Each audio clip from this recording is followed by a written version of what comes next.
Hello दोस्त, कैसे हो आप लोग। तो दोस्त, अगर आप लोग भी जून 2025 में अपना इग्नू का एग्ज़ाम देने वाले हो और उस एग्ज़ाम के लिए अपना असाइनमेंट भी सबमिट करने वाले हो, तो आप लोगों के मन में भी एक क्वेश्चन होगा कि इग्नू में असाइनमेंट रिजेक्ट क्यों होता है। तो आज के इस वीडियो में हम इसी के बारे में बात करेंगे कि आप लोगों का असाइनमेंट रिजेक्ट क्यों होता है और आप लोगों को किस चीज़ का ध्यान रखना चाहिए ताकि असाइनमेंट रिजेक्ट ना हो।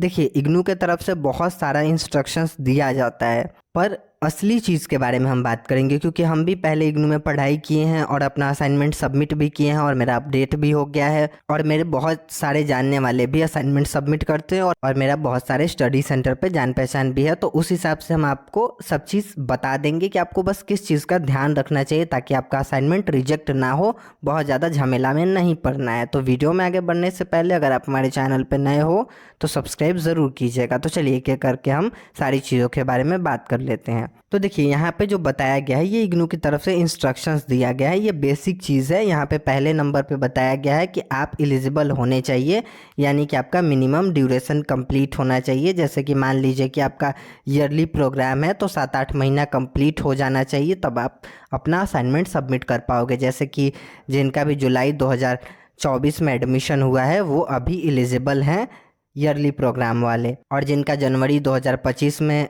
एडमिशन हुआ है वो सेमेस्टर वाइज जिनका प्रोग्राम है वो भी एलिजिबल हैं। तो ये चीज़ है। यहाँ पे आप देख रहे होगे कि यहाँ पे दिसंबर 2024 लिखा हुआ है, तो इस पे आपको ज़्यादा ध्यान नहीं देना है। ये पिछले एग्ज़ाम में इंस्ट्रक्शन रिलीज़ किया गया था, तो सारे टाइम के लिए लगभग एक ही रहता है, कोई चेंज नहीं होता है। अब हम आगे में आपको बता रहे हैं कि एक चीज़ और आपको ध्यान रखना होगा कि आपका स्टडी सेंटर जो है आप वहीं पे अपना असाइनमेंट सबमिट कर सकते हो ऑफलाइन मोड में, और ऑनलाइन मोड में आपको जहां बोला जाए, कभी कभार जैसे कि पटना रीजनल सेंटर का पटना रीजनल सेंटर की वेबसाइट पे ही होता है, स्टडी सेंटर में ऑनलाइन नहीं होता है। तो वो चीज़ होता है कि आपको ऑनलाइन और ऑफलाइन कैसे सबमिट करना है वो इंस्ट्रक्शंस आपको रीजनल सेंटर की तरफ से दिया जाता है। तो वो चीज़ हो गया। आगे में हम आपको बहुत इंपॉर्टेंट चीज़ बताएंगे जिसको आपको ध्यान रखना है। बाकी ये सब पे उतना आप नहीं ध्यान दीजिए, आपको अपने स्टडी सेंटर पे सबमिट करना है, इस चीज़ का ध्यान रखना है, कहीं और नहीं करना है, नहीं तो रिजेक्ट हो जाएगा। ये बात आप ध्यान रखिएगा। बाकी ऑनलाइन और ऑफलाइन मोड के लिए जो चीज़ है, ऑनलाइन मोड के लिए आपको ये देखना है कि आपका स्टडी सेंटर या रीजनल सेंटर कैसे सबमिट ले रहा है, वो इंस्ट्रक्शंस को फॉलो करना है। जैसे कि कहीं गूगल फॉर्म से हो रहा है तो गूगल फॉर्म से करना है, और जो जो चीज़ बताया गया है उस चीज़ को फॉलो करना है, नहीं तो रिजेक्ट हो जाएगा। क्या बताया जाता है वो हम आपको आगे में बताएंगे, तो इसके लिए आप वीडियो को पूरा देखिएगा। मेल से भी कहीं कहीं सबमिट होता है तो उसको भी ध्यान रखना है। फ्रंट पेज में आपको सारा इन्फॉर्मेशन अच्छे से भरना है। देखिए, फ्रंट पेज में घबराना नहीं है, वहाँ पे आपका नाम होना चाहिए, enrolment number, study centre code, regional centre code, course code और ईमेल आईडी, फ़ोन नंबर, यही सब होना चाहिए। बहुत ज़्यादा आपको दिमाग नहीं लगाना है, आपका इन्फॉर्मेशन ही होना चाहिए और कुछ इतना ज़रूरी नहीं होता। और आईडी कार्ड और क्वेश्चन पेपर डाल दीजिएगा ताकि पता रहे कि कौन सा क्वेश्चन पेपर है। और ये भी ध्यान रखिएगा कि लेटेस्ट क्वेश्चन पेपर होना चाहिए, लेटेस्ट क्वेश्चन होना चाहिए, पुराना वाला रिजेक्ट हो जाता है। और एक और इम्पॉर्टेंट चीज़ है कि आपको अपने हाथ से लिख के असाइनमेंट को सबमिट करना है। इसका मतलब ये नहीं है कि सिर्फ आपके ही हाथ का लिखा है तो ही आप उसको जमा कर पाओगे। किसी को नहीं पता होता है कि आपका हैंड राइटिंग कैसा है, तो अगर कोई और भी लिख रहा है पर एक ही इंसान लिखा होना चाहिए, ये नहीं कि 10 लोग लिख दे, तो वो चीज़ से दिक्कत होगा। बाकी टाइप किया हुआ नहीं होना चाहिए। अब पीडीएफ फाइल अगर आप अपलोड करते हो, जैसे कि ऑनलाइन कर रहे हो, तो उसके लिए पीडीएफ बनाना होता है, तो उसका इंस्ट्रक्शन को आपको फॉलो करना होता है कि सही सही जो चीज़ बताया गया है वही हम आपको बता रहे थे कि क्या इंस्ट्रक्शन आपको फॉलो करना होता है ऑनलाइन में, ये चीज़ हम आपको बता रहे हैं। देखिए, मान लीजिए कि आपका 8 असाइनमेंट है तो 8 के लिए अलग अलग पीडीएफ बनेगा।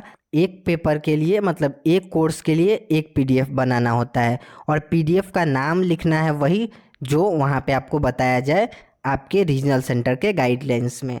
बस इतना ही आपको ध्यान रखना होता है। यहाँ पे लिखा हुआ है कि 10 MB से ज़्यादा का नहीं होना चाहिए, पर वो भी इंस्ट्रक्शन आपके रीजनल सेंटर के वेबसाइट पे रहता है, जो गाइडलाइंस आता है उसमें लिखा रहता है कितना MB तक का रहना चाहिए। और एक चीज़ का आपको और ध्यान रखना है कि साफ़ सुथरा स्कैन होना चाहिए, बस इतना ही रहता है। और यही चीज़ है, ज़्यादा आपको दिमाग नहीं लगाना होता है। अब हम आपको जो इम्पोर्टेंट चीज़ है जिसका आपको ध्यान रखना है ताकि रिजेक्ट ना हो, ये हम आपको समझाते रहे हैं। तो बस आपको इतना ही ध्यान रखना है कि आपको अपना असाइनमेंट बढ़िया से साफ़ सुथरा बनाना है और सब कुछ अच्छे से भर देना है इन्फॉर्मेशन, ताकि कुछ छूट ना जाए। बस इतना ही है। और वहाँ से आपको स्लिप ले लेना है, ऑफलाइन मोड वाले और ऑनलाइन मोड वाले मेल को संभाल के रखिएगा। बस इतना ही करना है, बाकी किसी का रिजेक्ट नहीं होता है, घबराने का कोई ज़रूरत नहीं होता है। बाकी बहुत सारे लोग आपको बहुत सारा चीज़ बताएंगे, तो उसको लेकर आपको घबराना नहीं है, किसी का रिजेक्ट नहीं होता है। और अगर कोई प्रॉब्लम आए तो आप कमेंट सेक्शन में बताइएगा, हम आपको हेल्प कर देंगे कि कैसे क्या करना है। तो यही चीज़ है। बाकी स्लिप ले लीजिएगा और संभाल के रखिएगा। तो उम्मीद करते हैं आपको सब कुछ समझ में आ गया होगा, कोई भी रिजेक्ट नहीं होगा आपका, घबराइए नहीं, आराम से बनाइए, आराम से सबमिट कीजिए। ऑनलाइन कैसे सबमिट करना है उसका भी जल्दी वीडियो आएगा। और बाकी अलग अलग रीजनल सेंटर के लिए, स्टडी सेंटर के लिए हम वीडियो बना देंगे, पटना के लिए बना दिए हैं, तो जिनका भी पटना है वो देख सकते हैं। तो चलिए दोस्त, मिलते हैं नेक्स्ट वीडियो में। कोई डाउट है ज़रूर पूछिएगा।